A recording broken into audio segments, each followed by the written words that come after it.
Talktainment Radio Worldwide South. Talktainmentradio.com. We give you a reason to come.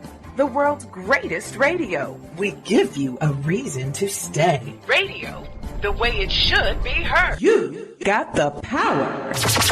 The views and opinions expressed are those of the host and guest and not necessarily those of TalkTainmentRadio.com, the management, the staff, or K&E World Network, LLC.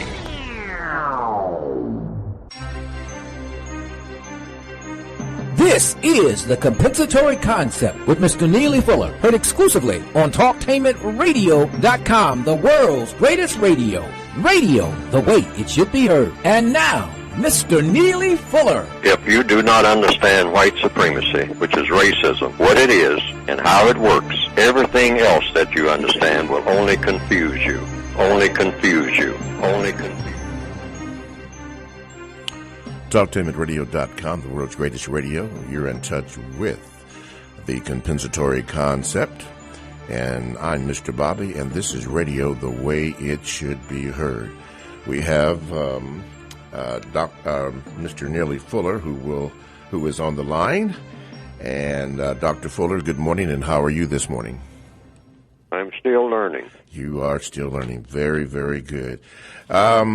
You have written two books concerning this subject of racism, white supremacy, and what are the names of those books, and how can one get those books from you?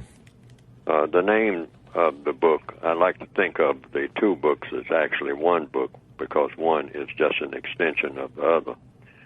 It's called, the subtitle is a textbook workbook for thought, speech, and or action for victims of racism, for victims of white supremacy.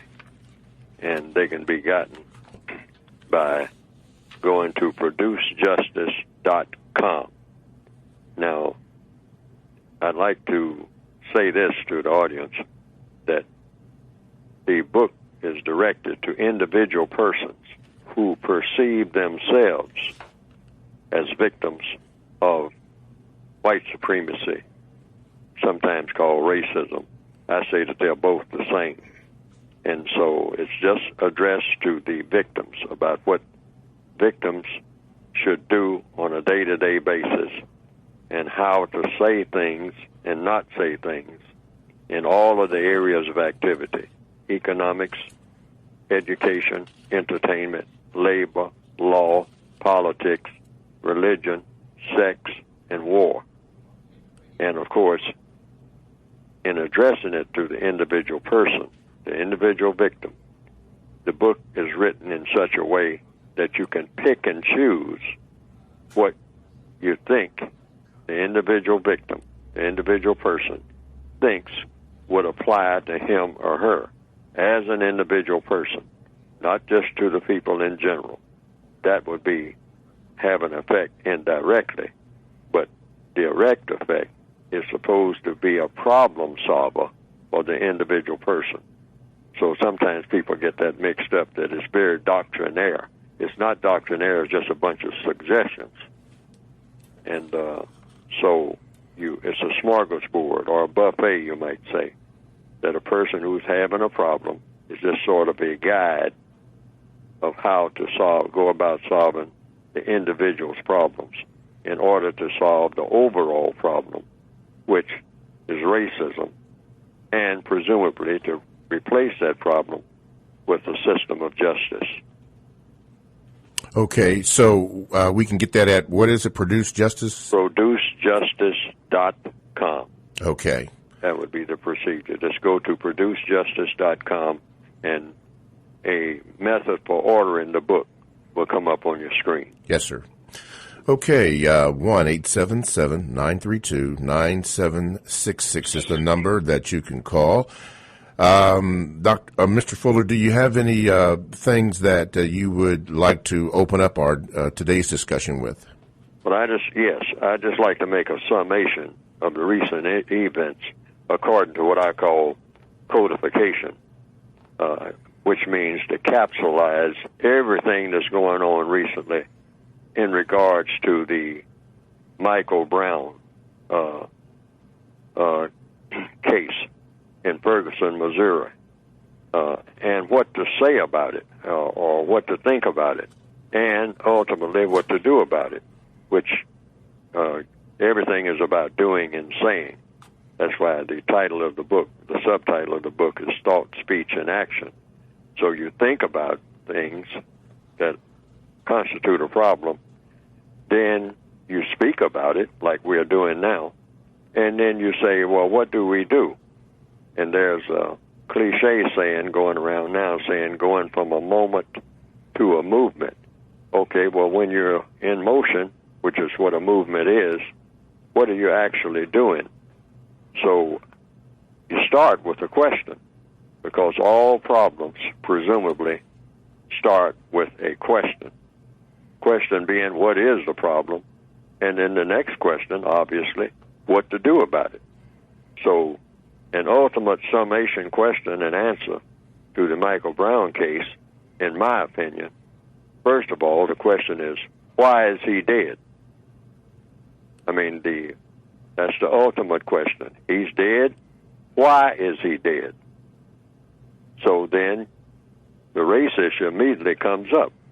So I came to the conclusion, and this is just the way I look at it, and it could be correct or incorrect. Why is Michael Brown dead? That's the question. The answer, the absence of the quality relationship, and I put the quality relationship in capital letters, the absence of the quality relationship between the white people of the known universe and the black people of the known universe in regards to all of the areas of activity. That's the absence of this quality relationship. And what are the 9 major areas of people activity? Yeah, economics, education, entertainment, labor, law, politics, religion, sex, and war. The absence of a quality relationship, the quality relationship, the type of relationship that people should have, that all people on the planet should have, is completely absent between black people and white people on this planet, period. There's no quality in the relationship. So what would be a quality relationship? One of truth plus justice plus correctness. What do we have that's non-quality? What we have that is non-quality is a tragic arrangement. Not a quality relationship, but a tragic arrangement. And what does that consist of? It's tacky, it's trashy, and or it's terroristic. All day long, everywhere on the planet. And it doesn't get any better than tacky. I call it the 3 T's, which I described in the word guide of the textbook. Tacky, trashy, terroristic. Anywhere you find black people and white people interacting with each other, either directly or indirectly, on the planet, it doesn't get any better than tacky. Meaning, just pick any area of activity. Economics. It's tacky. You can't really say we have an economic system that makes sense or that is constructive between white and black. Move to education. Look at the educational systems anywhere black people and white people are involved with each other. The so-called education of black people is tacky at very best. It's just plain old tacky. It's like something thrown together, some kind of mess that's you can't attach it to anything. Wow. And if you look at the third area of activity, entertainment, it's tacky. If you try to improve on it, as in all of the areas of activity, try to improve on the tackiness, then it gets trashy. Mm-hmm. And if you try to do anything with the trashiness, get the wrestling with it or anything, then it goes to terroristic. And it's the same in all of the areas of activity. Labor, law. We're talking about the Michael Brown case. That's a legal situation. it's tacky at very best.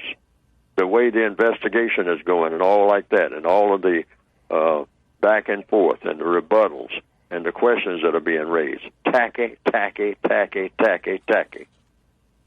Just pick any area of activity where black people and white people interact with each other. At very best, it's tacky. And if you try to improve on the tackiness, then it gets trashy. Just like a bunch of trash that's all over the place. Like an eighth area of activity. When black people and white people interact with each other, it's what? If you try to improve on the tackiness, it's trashy. It's always trashy. Just plain old trash, sexual trash. Not productive, not a quality relationship at all. And we go into politics, same thing. Tacky, trashy, terroristic. I'm talking about worldwide. Religion, don't even mention it. Tacky, trashy, terroristic. Right now is at the height of terrorism. Religious conflicts between white and non-white. All that so-called Middle East thing. That's what it's really about. It comes down to what color somebody is, not what the philosophies are. What makes it really tacky, trashy, terroristic is that the color factor is there. That's why they can't straighten it out. Take the color factor out, everything will calm down. Everything. Almost immediately. That's the theory anyway. Yes, sir.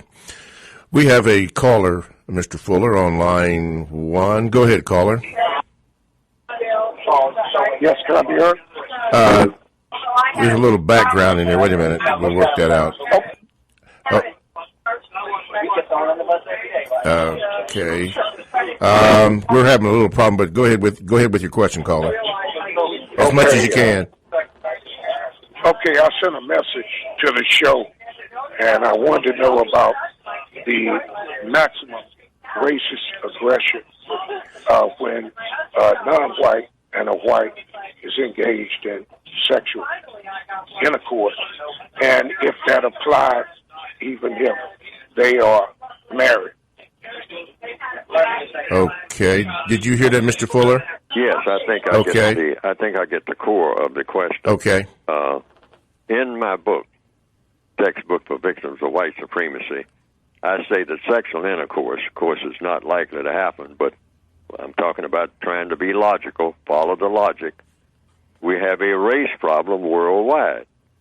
So many white people are very anxious. They get very disturbed about who is going to bed with whom when it comes to color, who is having sexual intercourse.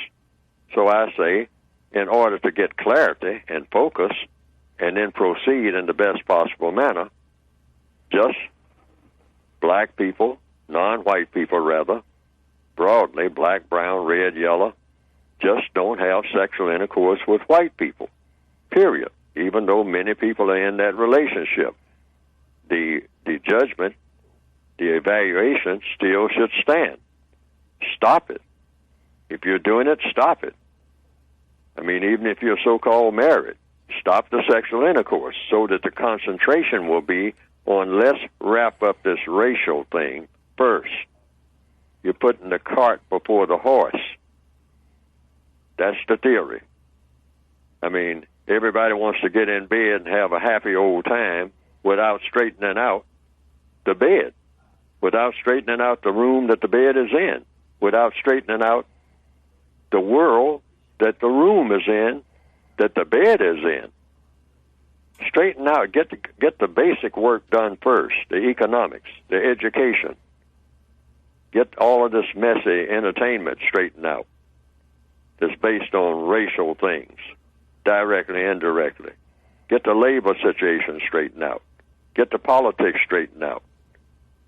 I mean, do the first things first. Then comes bedtime. But the way that many black people and a substantial number of white people want to approach it, well, if everybody just gets in bed and have sexual intercourse, then the problem will be solved over time. No. No, that hasn't been proven. If following the logic and the evidence, if black people and white people got in bed with each other would solve the race problem, having nonstop sex.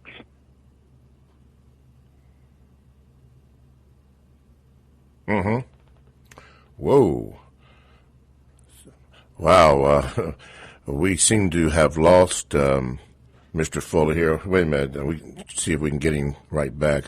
We apologize for any, technical problems we seem to be having here. Now we have lost the caller there, and so we have our technicians working on that. You are listening to The Compensatory Concept with Mr. Neely Fuller, heard exclusively here on TalkTainmentRadio.com. And, of course, you may call in with your questions for Mr. Fuller at 1-877-932-9766. And we'll be happy to get you on. If the lines seem to be full when that happens, don't worry about that. We're having a little situation there. And now we're trying to make contact with Mr. Fuller as he is describing the relationship.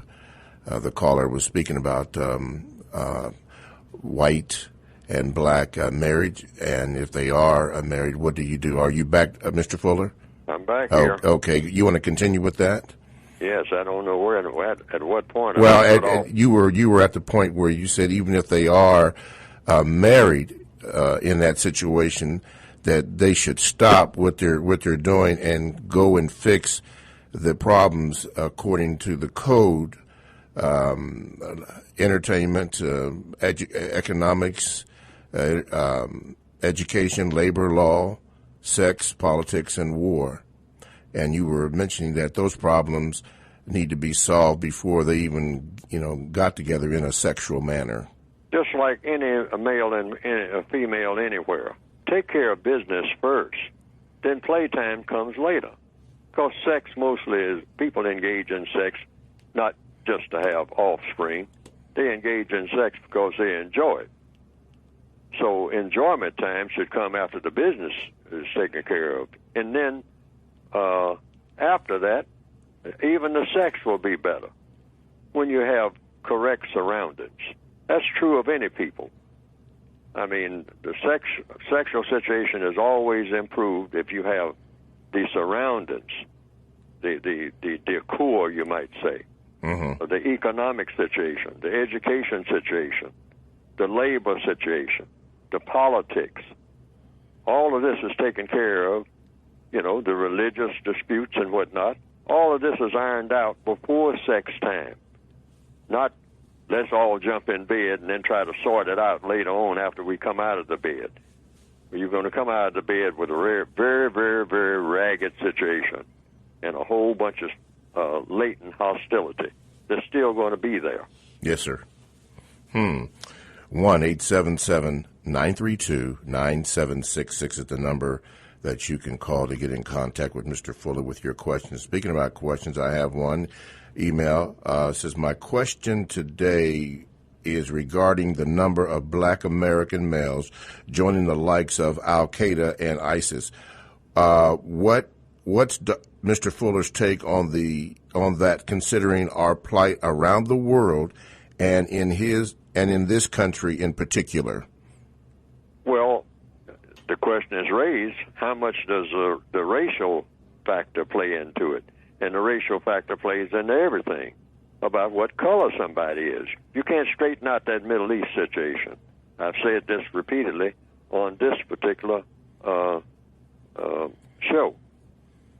And on every other show I've ever been on when this business about the so-called Middle East comes up. It's nothing but something that's tailor-made to cause endless confusion. And when something is tailor-made to cause endless confusion, you back away from it. You call it just what it is, because wherever you find on this planet maximum confusion going on, and when you say Middle East, you're talking about maximum confusion. And then you look and see that first thing you look for, are there any non-white people involved, and are these non-white people being killed? any people that's classified as non-white, black, brown, red, yellow, beige, tan, are they involved in it? Then in the system of white supremacy, which is the dominant system, political system on the planet, you always say that they are to blame for anybody who's being harmed unjustly. And in that so-called Middle East situation, many people are being harmed. And so then the usual suspects are the white supremacists if there are any non-white people being harmed. Now, if there was no non-white people being harmed, then you can say it might be something else. It might be religion. It might be whatever. It might be somebody's after all. No, but you better believe it's all about color if any non-white people are being harmed in a substantial way. Mm-hmm. So that's the first thing you go and look at. Are most of the people who are being harmed classified as non-white, or do they function as non-white? And if they are, the usual suspects are the white supremacists, and as long as that so-called Middle East thing has been a dilemma, you better believe the white supremacists are behind it, and it's going to continue as long as you have the system of white supremacy worldwide, because that is a experimental station. Mm-hmm. That's what I've said repeatedly. That whole Middle East thing is just an experimental station for what? To spread more and more confusion. They do little experiments there. Then they spread that same type of confusion all over the world. And wow. Then, yes, that's the theory that I have, and I haven't seen anything to refute it, because it's just going, regardless of where you pick it up, regardless of who goes there or who tries to say anything about it, why is it that it just continues decade after decade after decade? No let-up. It's just nonstop. Nonstop what?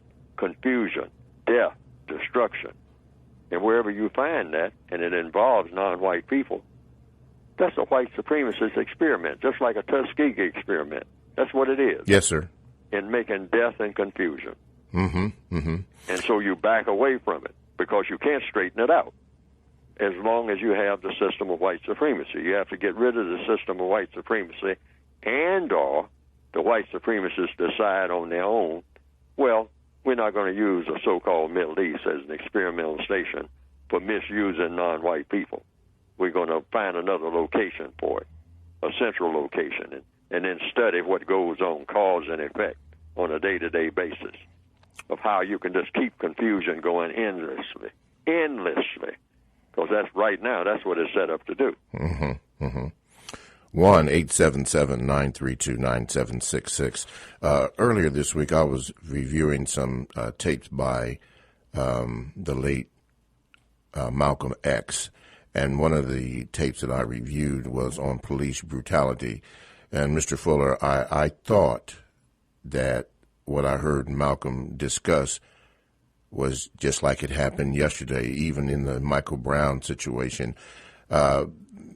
Being that you have heard Malcolm X speak a lot, and he did speak on police brutality along with a lot of other things that he had spoken about, addressing the plight of black people here in America. What is your take on the speech that Malcolm X would make concerning police brutality?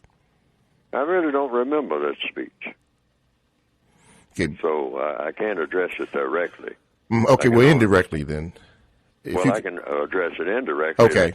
Well, first of all, I think what should be said, first of all, is that there's no such thing as police brutality. We're going to have to get another language to address things. Those two words have been used as far back as I can remember. Police brutality. That's impossible. It's impossible for a police officer to be brutal. Let's start looking at it that way. We need police. We need police because people misbehave. People do not behave correctly. So a police officer, by definition, is a person, first of all, that has the correct intentions. I was at a little legal school once, and they said, what is the first qualification for being a police officer? And different people started talking about knowing the Constitution, et cetera, and how to put on handcuffs, et cetera. And I spoke up and I said, the first qualification for preparing to be a law enforcement official is to have the correct intentions. Because I don't care what you know about law or anything else. If you don't have the correct intentions, you got no business carrying a badge, wearing a badge, and carrying a gun. None whatsoever. And you're not a police officer if you go in with that type of idea. You don't have correct intentions. You're going to mistreat people. If you have that idea in the back of your head or the front of your head or anywhere in your head, anywhere near it, your brain, you have disqualified yourself. So if you're not a police officer, then what are you?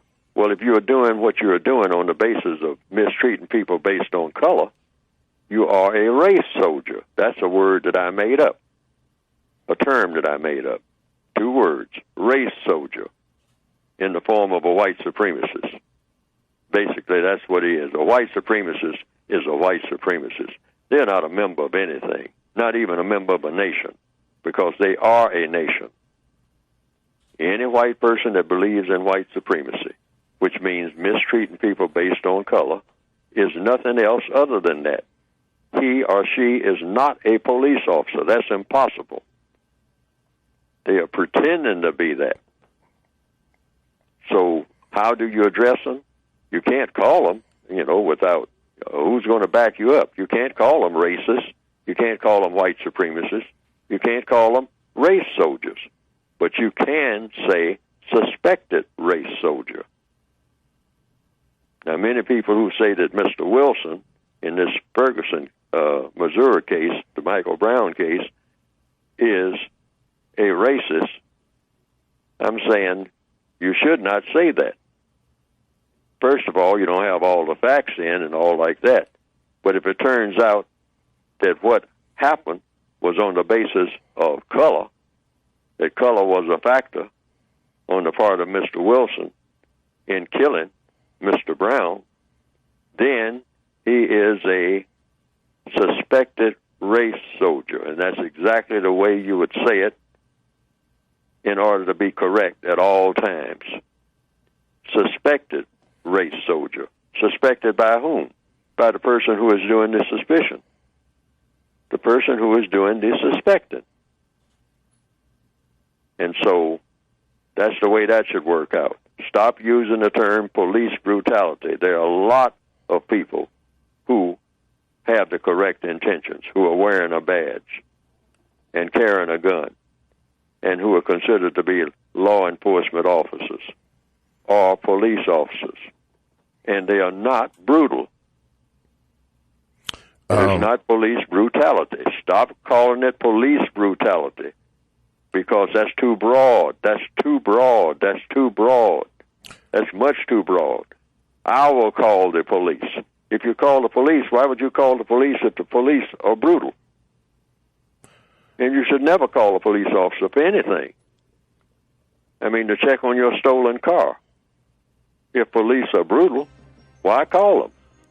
So stop using the term, I'm saying this to the whole world, police brutality. We have been tricked into using that. So that way we definitely don't get any protection. Wow. Use the term, I suspect you have among the police officers, the law enforcement officials, which is the way I like to say it, the law enforcement officials, you have among them some suspected race soldiers. TalkTameRadio.com. Check us out on WCRS FM 98.3 Wednesday and Sunday evenings. Blogs and podcasts are available. Download TalkTameRadio.com app to your cell phone or tablet. We go where you go. Radio the way it should be heard. Stay right here. More on the subject coming up next on TalkTameRadio.com.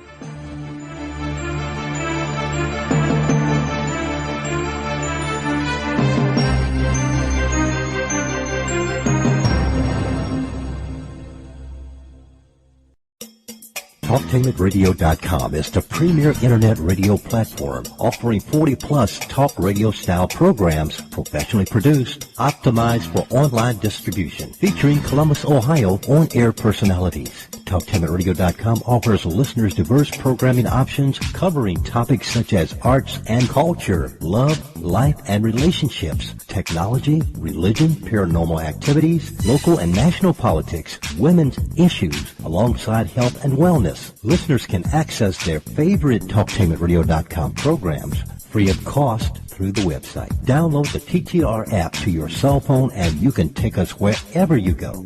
We have programs on demand to fit your schedule through our podcast. The address is TalkTainmentRadio.com. Do you need wheelchair or car transportation for medical appointments or other personal needs? Our mission at Phoenix Accessible Transportation is to provide reliable, on-time, quality, and affordable transportation while eliminating barriers that the disabled and senior population currently face. We are licensed, insured, and Medicaid approved. Hi, I'm Ron, the owner of Phoenix Accessible Transportation. Call me at 614-746-9362, 614-746-9362 to schedule an appointment or visit our website at wheelchairshuttlevan.com. Have you ever wished you could spend more time with your kids, or maybe quality time with your spouse, when you can actually have an uninterrupted conversation? Do you owe your dad a little catch-up time? Well, it's time to reconnect, and no activity can bond a family together quite like boating and fishing. I mean, think of all the great experiences you had as a kid when you went boating or fishing. Well, guess what? It's still great. Boating and fishing are the perfect opportunities for your family to get away, to talk, to laugh, to create new memories. So take someone you love out on the water and see where the water takes you. If you haven't been on the water in a while and you're not sure where to start, or if you just like to have some helpful tips for your next trip, please visit TakeMeFishing.org. This has been a public service of TalkTainmentRadio.com. Radio, the way it should be heard. In the small town of Elmira, New York, a boy was born into an all-American family. The odds of him opening his own clothing store at the age of 18? 1 in 138,000. Excited to be a part of pop culture, he packed for the big city. The odds of him achieving his dream in the fashion industry? 1 in 23 million. The odds of having a child diagnosed with autism? 1 in 68. I am Tommy Hilfiger, and my family is affected by autism. I encourage you to learn more at autismspeaks.org/signs.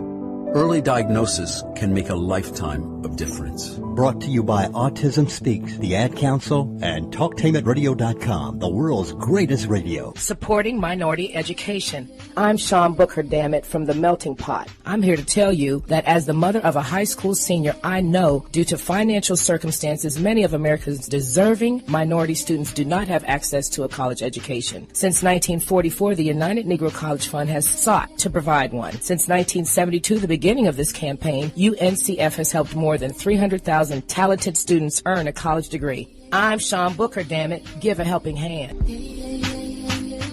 The United Independent Compensatory Code System concept by Neely Fuller is considered as one of the substantial and basic books for understanding and effectively countering racism. Neely Fuller will turn upside down everything you've heard and everything you think you know about racism and how it works. Call area code 202-484-5461. 202-484-5461.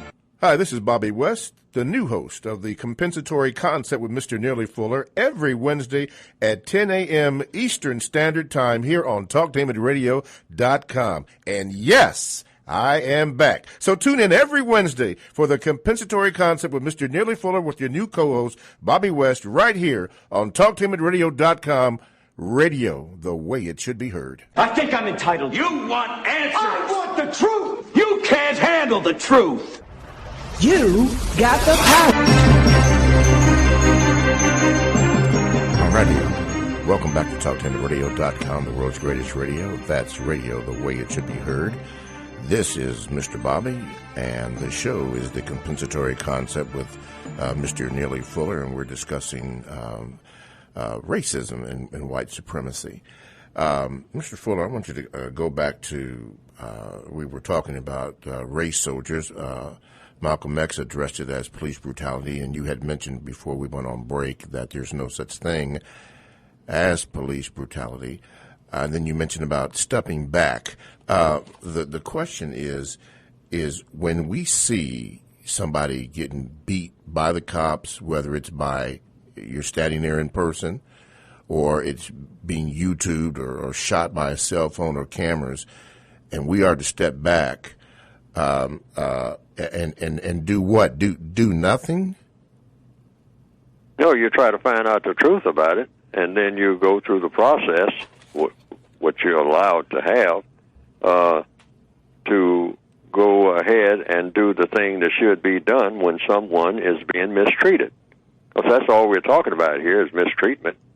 That's what law enforcement officers are supposed to be enforcing the law in order to ensure or try to produce a product called justice, which means guaranteeing that no person is mistreated and guaranteeing that the person that needs help the most gets the most constructive help, which is the duty of every person, regardless of what they are doing, any time of day or night, every person on the planet.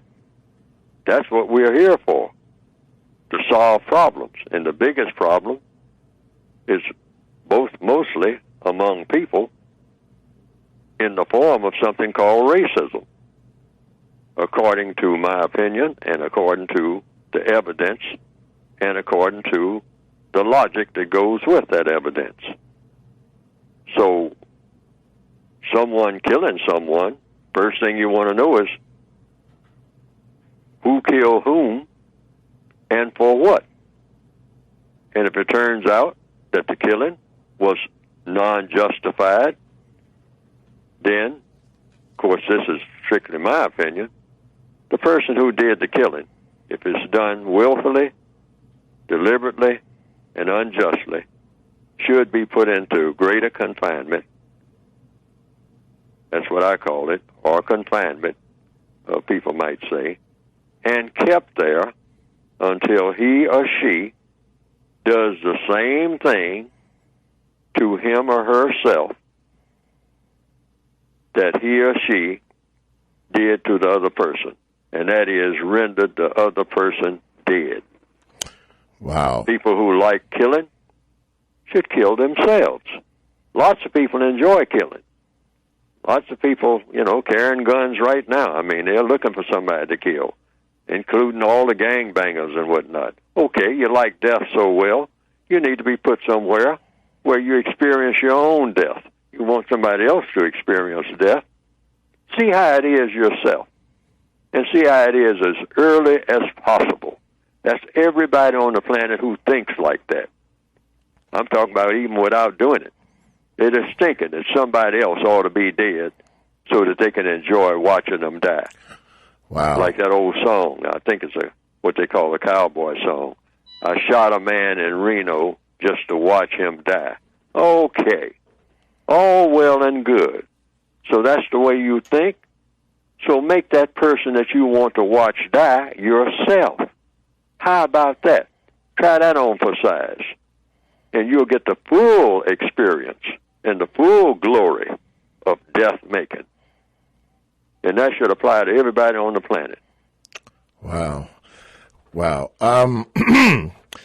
Before we move on, the end of that speech that I saw Malcolm make, that you said that you don't remember or didn't see it, he was speaking about police brutality. He mentioned that if someone put their hands on you, meaning somebody that is taking advantage of you or beating you, he said that he was taught, now this was his opinion, he was taught to send them to the cemetery. We have a caller on line 3. Go ahead, caller, with your call. Yes, Dr. Fuller, you were speaking about it, and it kind of went into a little vague, thing about the, we need police, or there would be anarchy, and this is true. But I want to add a little augment that and throw in what the political prisoner, Dr. Malachi Kodina York, says about the mental and physical uniforms that are worn. And what this is saying is that people have put on a physical uniform, the police uniform, military uniform, and go out and do evil and kill people, hurt people, and whatnot. Then they take off this. In the case of Ferguson, in the case of up in Cleveland, Ohio, where this car was shot 137 times, the police officer goes to the police station and takes off that physical uniform, and he goes back into his suburban community, right, where the people in the community say, "Oh, that was a big guy, that Eric Gardner. You were right in using that choke code. If he dies, he died." So now they have put on the mental uniform, the physical uniform, in the mental sense. And I'm saying that when you say police brutality, is not a word that we should use, and that it's only certain people and that we need police and so forth.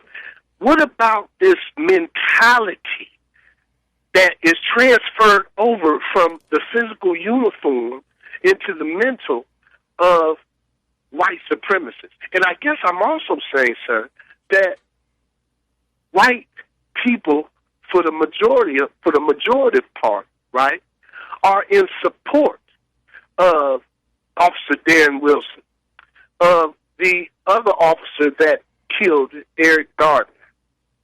Thank you. Mr. Fuller, you want to respond to that?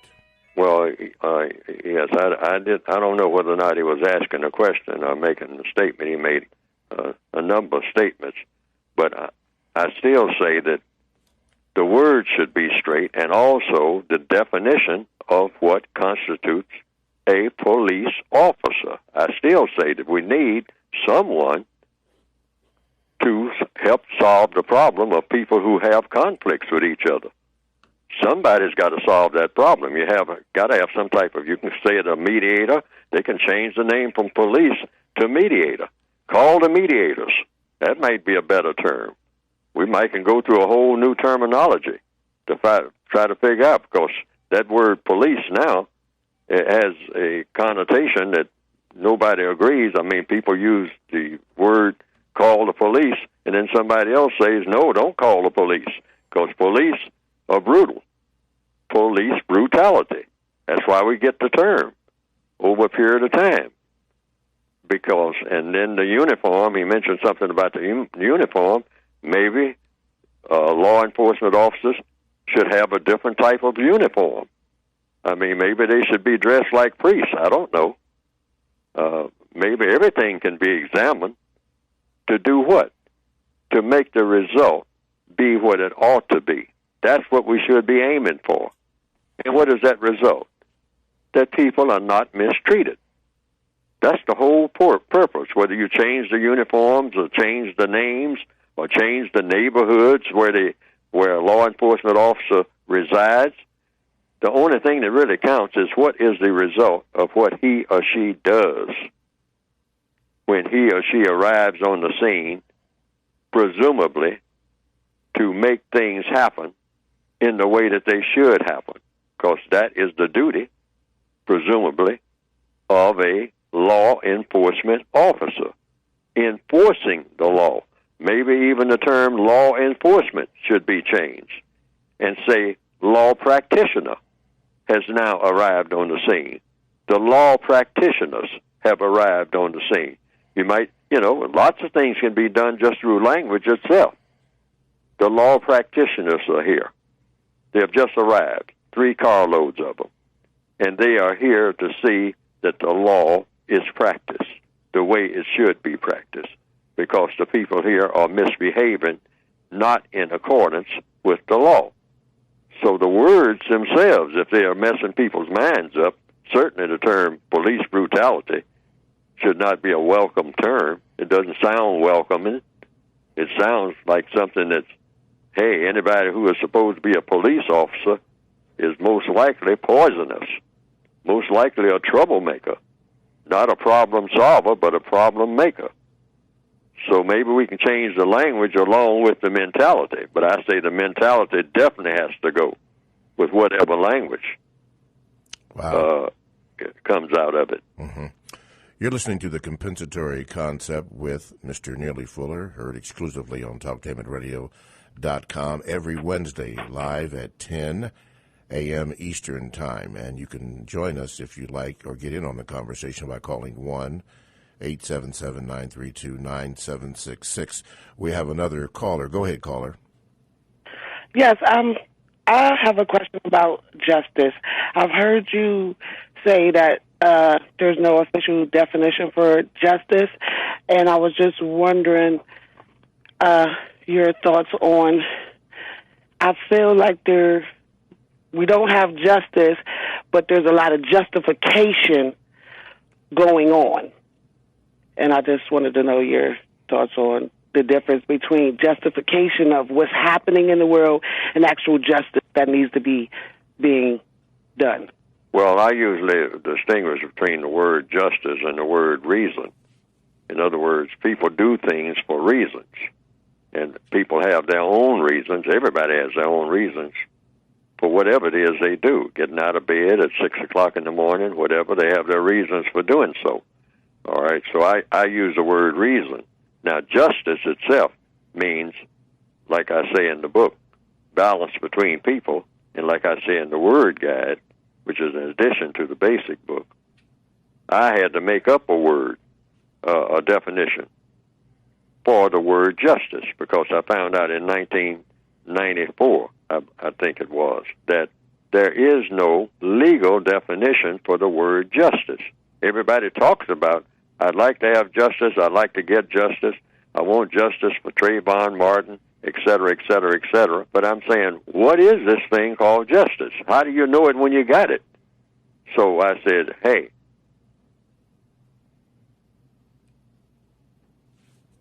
Yes. Whoa, are we still? Uh-oh, we're having problems again. Caller, are you still there? Yes. Okay. Mr. Fuller, are you? Okay, go ahead. Yes. Okay. So I'm just feeling like we're getting a lot of... So I made up a term, see, because I looked in the dictionaries and whatnot, and I could not find a definition that I was satisfied with. Right. So I made up a compensatory definition, meaning making up for what's missing. What's missing was an understanding of the way the word justice was being used. I couldn't make any sense out of it. I mean, they usually say something like fairness. Well, fair, is associated with the word white. So I'm saying the white supremacists has rigged the language and loaded it up with a lot of words that tend toward being in support of the system of white supremacy, which is what a white supremacist would do. So I made up a compensatory term definition for the word justice, and here it is. Guaranteeing, part one, there's two parts. Guaranteeing that no person is mistreated at no time in any area of activity. Number two, guaranteeing that the person that needs help the most gets the most constructive help. You got to have those two parts, and theoretically, that would mean justice has been done. Go ahead. No person being mistreated. That's the situation that you want. No person on the planet. Now, there's no such thing as justice so far, because plenty of people are being mistreated even as we speak.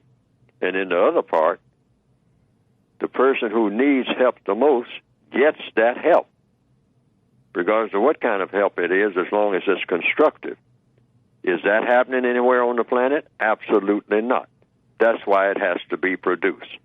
And there's no such thing as justice being in one place and not being in another place. That's another false concept, or it's not a constructive concept. You got to have justice everywhere, or you don't have it anywhere. You got to have no person being mistreated. So that's a tall order. No person on the planet being mistreated. Otherwise, you don't have justice if anybody's being mistreated. And the other part, you've got to guarantee that the person that needs help the most gets the most constructive help. Underline constructive. Got to get it. If you don't have that, you don't have justice.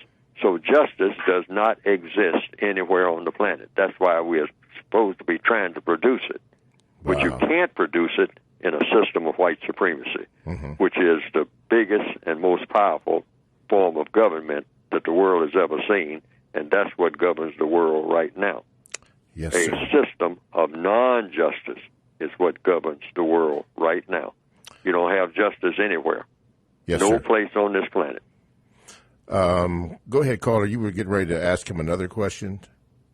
Yeah, my second question was about, I've heard you mention the word fair, and I was just curious about the word clear. We often, when we're talking and explaining situations, we ask the person if they're clear on the understanding. And I was just wondering what's your opinion on the word clear versus the word solid, as we used to say in the 60s.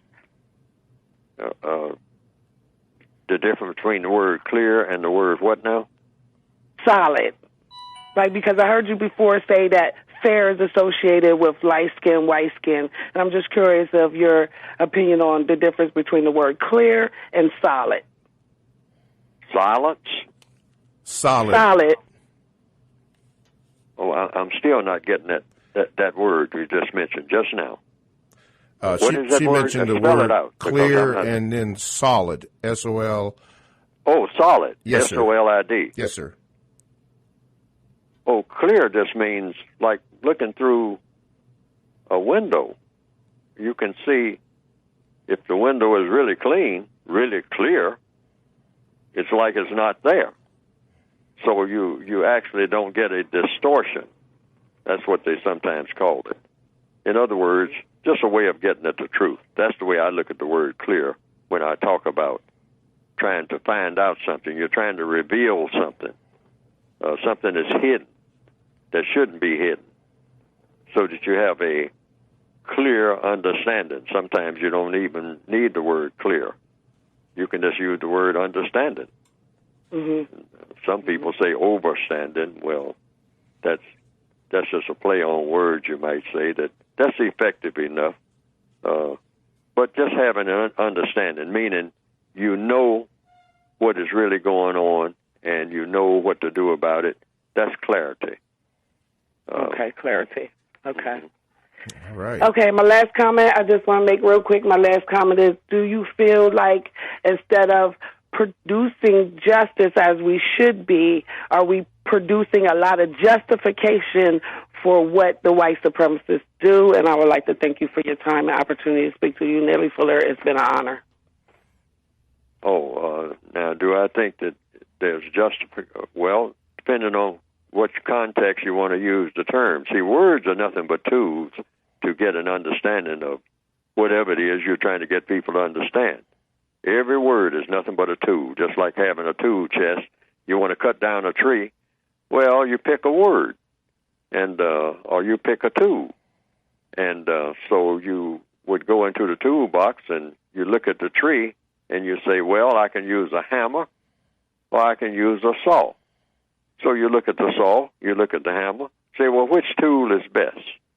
Say, well, I think we can do a better job in the most efficient manner if we use the saw rather than the hammer to take down a tree. So it's the same way you do with words. You look at the job that needs to be done, and then you pick a word that everybody agrees on who is going to be a part of the job, just like looking at the toolbox, and everybody agrees on what best to use.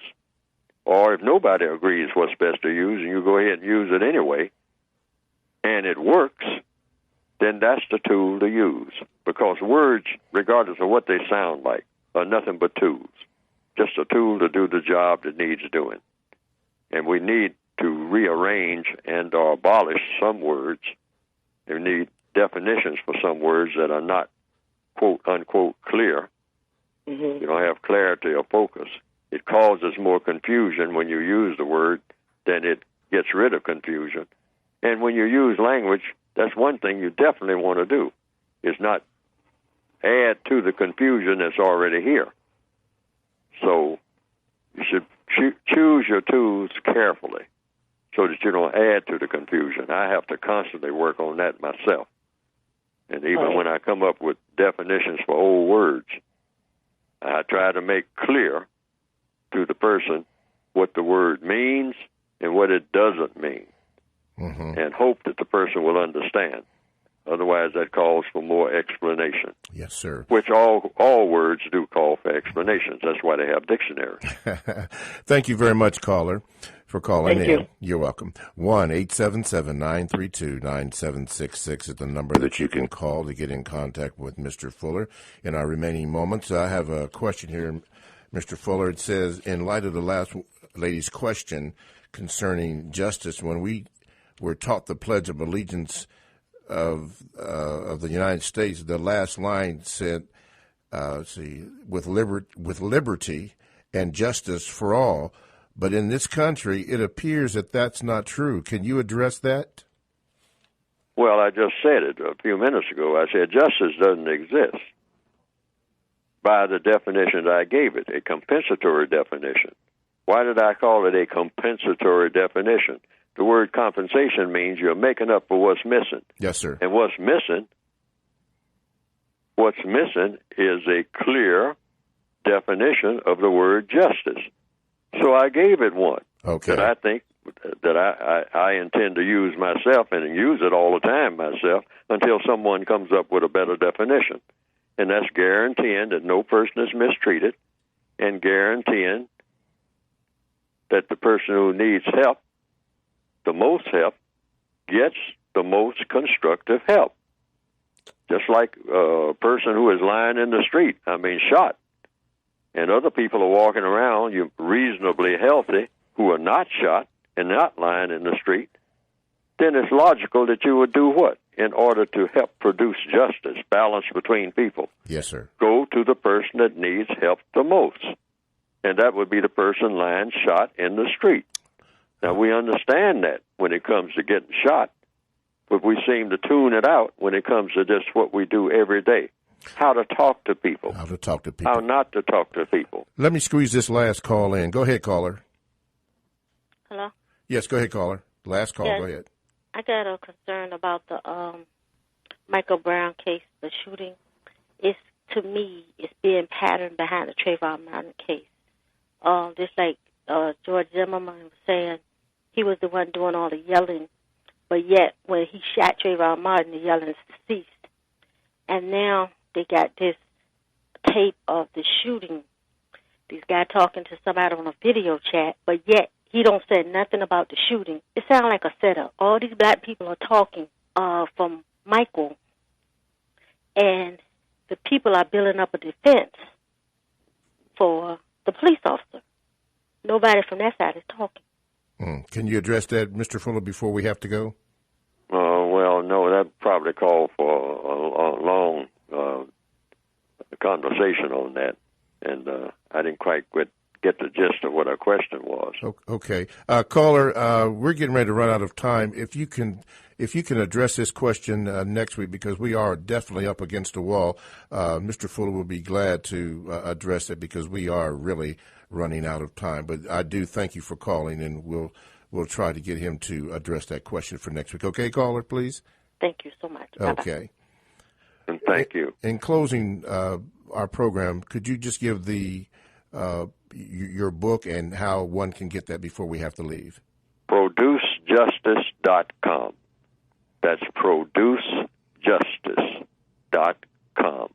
And what will come up on the screen is the method for ordering. Either the basic book or the word guide, or both. ProduceJustice.com. All righty. TalkTimeRadio.com, the world's greatest radio. That's radio the way it should be heard.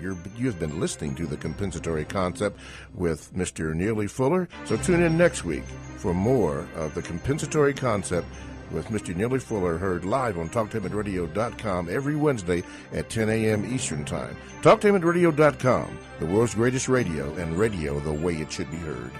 Thanks for listening to The Compensatory Concept with Mr. Neely Fuller, heard exclusively on TalkTainmentRadio.com, the world's greatest radio. The most important question in all racial matters is why. One should always ask it. Radio, the way it should be heard. You've got the power. The world's greatest radio. TalkTainmentRadio.com.